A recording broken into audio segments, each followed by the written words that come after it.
أعوذ بالله من الشيطان الرجيم. بسم الله الرحمن الرحيم. ذلك بأن الله هو الحق وأنه يحيي الموتى وأنه على كل شيء قدير. سورة الحج 6 نمبر آیات. په دې 6 نمبر آیات کې د مخکې د الله تعالی کوم قدرتونه چې ذکر شو ته هغه حکمت ذکر کیږي چې الله تعالی پر انسانانو پر ژوند کې دومره انقلابات راولي او دغه شان د دوی په ماحول کې په ځمکه کې چې څومره انقلابات او بدلونونه راولي،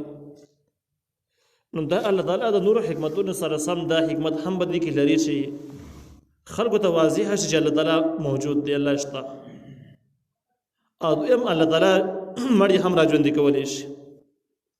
او دریم الله تعالی په هر څه باندې قدرت والا هم دی چې د درې حکمتونو لپاره د دومره عجبه عجبه انقلابات انساني ژوند کې موجود دي. نو چې کله دغه حتی انسان ورسېږي چې الله تعالی وپېژني، د الله تعالی په صفتونو باندې پوه شي چې دا ژوندي کول هم کوي او په هر څه باندې قدرت لري، بیا خلک د قیامت نه انکار نشي کولی، بیا به خلک الله تعالی هم ومني، قیامت به په خپله باندې ومني. وان الساعة آتیة، یقینا قیامت راتلونکی دی. د دغه انقلاباتو یو حکمت دا ده چې خلک به دې خبره پوه شي چې قیامت به هم راځي. څنګه چې وړوکوالی تېرېږي، بیا ځواني تېرېږي، بیا بوډاتوب هم پسې تېر شي، ختم شي، دغه شان ده کې یو ورځ به د قیامت ورځ هم راشي، حساب کتاب ته به هم خلک ورسېږي. لا ریب فیها، چې هېڅ شک نشته په هغې کې. وان الله یبعث من فی القبور، او یقینا الله تعالی به را ژوندي کوي هغه څوک چې په قبرونو کې دي، چې وچه ځمکه ژوندي کولی شي، په هغې کې بوټي را زرغونولی شي، شنه کولی شي بارانه سره. نو دغه شان ده کې د اینې نه او د منۍ نه او د غوښې ټوټې نه قیمتي انسانان جوړولی شي، ماشومان نه ځوانۍ ته منتقلولی شي، ځوانۍ نه بوډاتوب ته منتقلولی شي، ارذل العمر ته رسولی شي، وجلی شي. نو دغه ټول دغه ذات په دې باندې هم قادر دی چې قبرونو کې دوباره را ژوندي کړي راپاڅوي. ومن الناس، بعضې له خلکو نه، من هغه څوک دی یجادلو چې جګړې کوي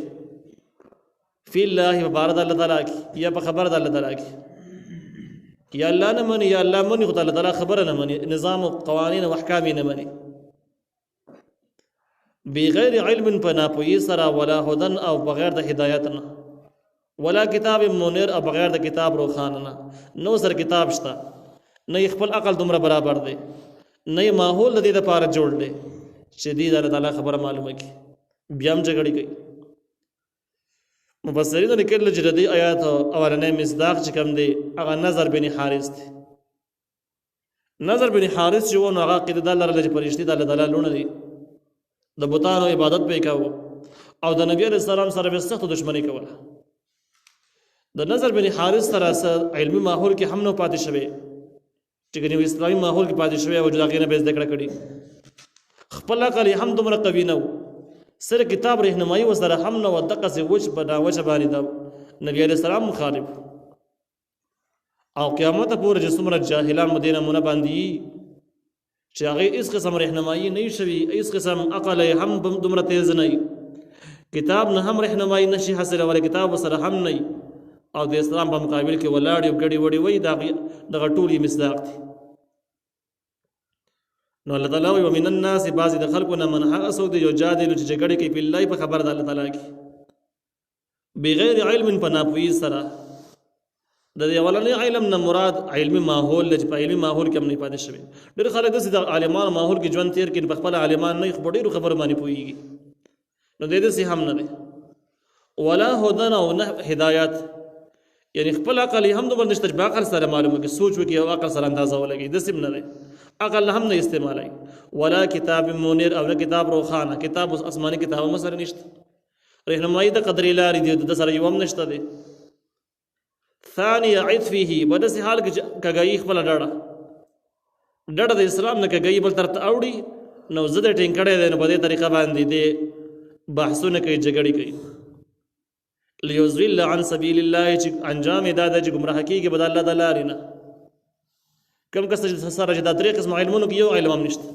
نه په علمي ماحول کې ژوند تېر کړی دی، په اسلامي ماحول کې، او نه عقل استعمال کړی دی، او نه به سره کتاب شته دی، بیا هم بحثونه کوي، نو دې انجام دا ده چې دا به ګمراه کېږي د الله د لارې نه، دا به بېلارې کېږي. له فی الدنیا خزي، نه د دې دپاره په دنیا کې هم شرمندګي، کم خلک د اسلام په مقابل کې په ناجایز په ناحق باندې بحثونه کوي دلایل وایي نو آسماني کتاب نه رهنمایي اخلي نه د خپل عقل نه رهنمایي اخلي عقل هم دومره نه دی ماحول هم داسې نه دی نو دا یو نقصان پیدا شي د الله تعالی د لارې نه ګمراه شي او چې کله الله د لارې نه ګمراه شي نو دویم نقصان پیدا شي چې د دې سړي دپاره په دنیا آخرت په دنیا کې هم شرمندګي شي شرمندګي دا ده چې یا به د مسلمانانو په لاسونو باندې ګرفتاریږي وژلی کېږي علاقې نه به ایستلی کېږي یو نقصان پیدا شو یا دا الله تعالی به داسې افتونو باندې اخته کړي داسې مصیبتونو به اخته کړي چې هغه مصیبتونو په وجه باندې به د ژوند به ذلیله شي د یو ظالم حکمران یو ظالم کس په غلامۍ کې به راشي مظلومیت کې به داخل شي په لاعلاج مرض کې به اخته شي یا په نور بل مصیبت کې قاصالۍ کې دغه شان وبایي امراضو کې چې ژوند به یې لنډ تنګ شي دنیا کې به هم الله تعالی ذلیله کړي ونذيقه او موسک په د باندې یوم القیامت په ورځ د قیامت باندې عذاب الحریق عذاب سيزون کې جهنم ور په وسک دنیا کې به هم خر ذلت په ورځ تیری کی او چې کله مرشي جهنم کې به هم د سيزون کې عذاب تور ورزول کیږي دنیا او آخرت چې کله ذکر شو معلوم شو داغه انجام معلوم شو منځ کې برزخ دی برزخ په خپل من اندازه ته لګولې چې دنیا خراب آخرت خراب نو برزخ به کم زګین نټک شغه خود به خود خرابي در هغه چا انجام د چې کم کس بغیر د رهنمایي نه بغیر د هدایت نه هغه د اسلام په مقابل کې دلایل وي بحثونه کوي او د الله تعالی په احکام باندې اعتراضونه کوي مخالفت کوي دا کسانو سزا ده وان ذلك بما قدمت يداك دا په دی ول یقینا وړاندې کړی دی لاسونه ستا قیامت کې به الله تعالی چې کله جهنم ته ورځي نو تبوي جهنم د کوم ځای کې ته ملاو شو ذلك بما قدمت يداك دا جهنم په سبب د هغه د جوړان د کړي دي لاسونه ستا لاسونه جوړان په دنیا کې کم جرایم کړي دي هغه په وجه باندې جهنم ته نور ورزول کېږي ان تاسو سره ظلم نه کېږي خپل عمل له وان الله يقين الله تعالی ليس ندي بظلام للعبيد ظلم کوون کې خپل بندګانو باندې الله ظلم نه کوي چې جهنم ته اچي لیکن انسانانو عملونه انسان دې مستحق ګرځي جهنم ته ورسي ومن الناس بعض د خلقنا من حق سوق دي يعبد الله چې بندګي کوي د الله تعالی على حرف بوكناره باندې فإن أصابه خير كوتورسي دنيوي فائدة نطمئن به نبي خوشالي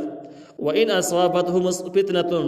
كورسي وتا يو ازمائش ننقلب درا ګرځي على وجهه بخپل مخ باندې بترا ګرځي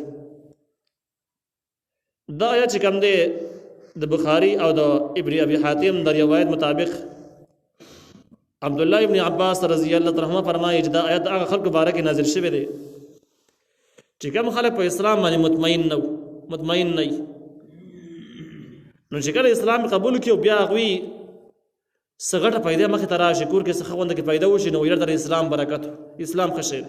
خو کوم مز کې سم معمولی غون امتحان پر راغی کړه مصیبت پر راشي نو د دین نستوا وړ جدير فړو پیدا نشته دی ما اسلام امر وړ دی بیا بیمار شوی يم بیا خسارت تاوان کړی دی نو بیرته وړ دین نه وړ نقصان او بیرته کې د دین مرتد شي عبد الله ابن عباس رضی الله عنه فرمایي چې د آیتونو اثر کې په اول سر کې د دې مصداق هغه خلک د چې کله نبی عليه السلام مدینه منوره ته راغی آلته اوسېدو مدینه کې ریاست قائم شو اسلامي ریاست نو ځینې خلک به داسې راتلل مسلمانېدل به چې په اسلام مطمئن خوشحاله پوره د اسلام نه خبر نه و هسې به اظهار وکړه چې د اسلام غلبه ده راشي تم پکې اعلان وکړه ته به شي ډډله کې نو چې کله به د اسلام اظهار وکړو بیا فرض که به د کور کې به څه مړی وشو څوک بیمار شو دغه شان د کې څه غربت پرې راغی په تجارت کې به څه خساره وکړه څاروي کې به څاروي مړ شو نو ویل یاره به د اسلام پیدا نشته ما اسلام قبول کړ بیا هم داسې وشوله هغه ازمایش امتحان به در لپاره یو مصیبت وګرځېدو او دی به د دین نه بېرته ووښتو نو قیامت پورې هېڅ وخت داسې به شک کې لګیا عبادتونه کوي او یو موضوع کې بیا اندازه لګوي چې څه کېږي بل موضوع کې بیا اندازه لګوي چې څه کېږي نو دا کسان به همدا شان فتنه کې به پرېوځي خسرت دنیا توانی د دنیا ده والآخرت او آخرت هم دنیا کې چې کوم نقصان یې مندرې د باغې صبر نه دی کړی هغې موجود دین نه ووښتو نو هغه صبر ولا هم مستقل مصیبت شو او چې کله دین نه ووښتو نو آخرت کې به دی جهنمي نو آخرت یې هم خراب شو